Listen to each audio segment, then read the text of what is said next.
Gulay tayo ngayon ng sigarilyas. Ayan na yung gata. Excuse me. Tsaka ang halo natin yung prinitong isda. Ayan.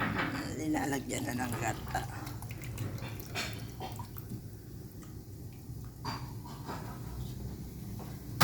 Lagay ko na din yung ceiling birdie. Ayan na. Mali.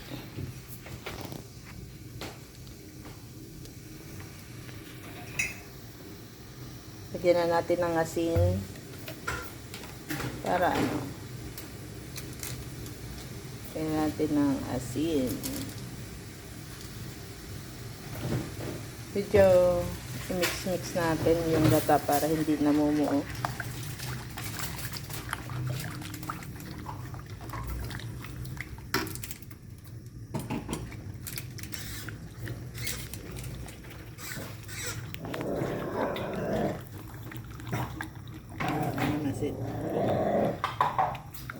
Oh.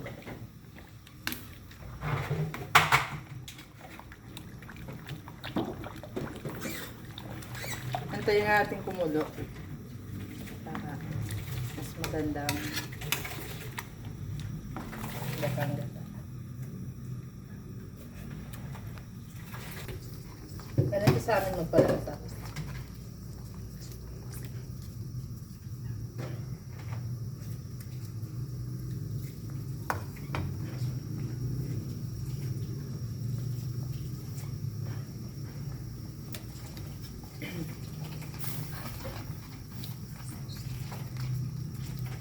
Kumukulo na.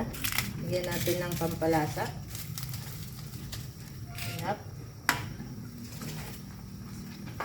Isunod na natin yung sigarilyas.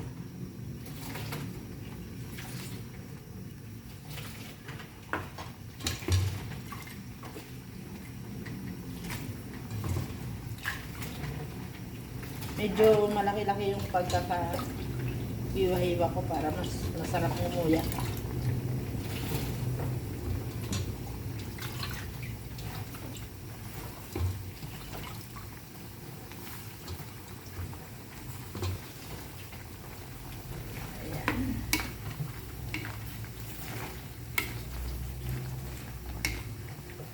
Durugin natin pencil eh.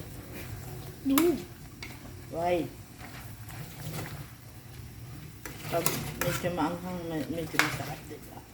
Kunti lang. Kunti lang naman ang hangyan. Sinabi niya sa akin. Kinuha. Kausap mo pa. Kausap pa rin.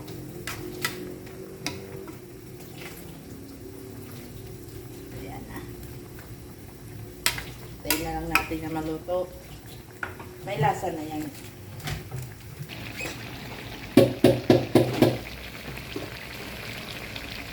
Ay, wala akong magagawa. Yun lang yan din yung kung ano. Okay, thank you. Ayan na. Luto na siya. Luto na! Kainan na kami. Tanghalian na eh. Kain na tayo.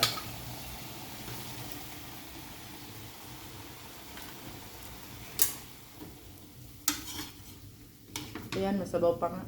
Eh, gusto ng mga bata eh, may sabaw.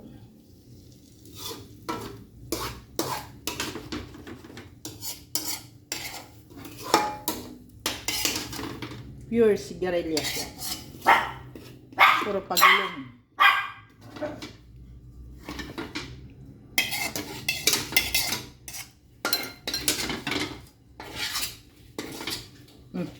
Tayo. Uy! Ngayon dito po. Kaya na tayo ito po. Okay. Tapos na ako mag-pray. Uy!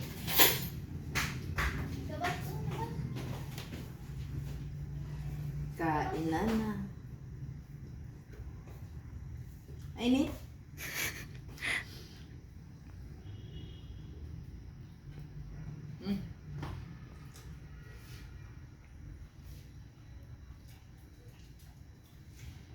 Sarap, kaso mainit.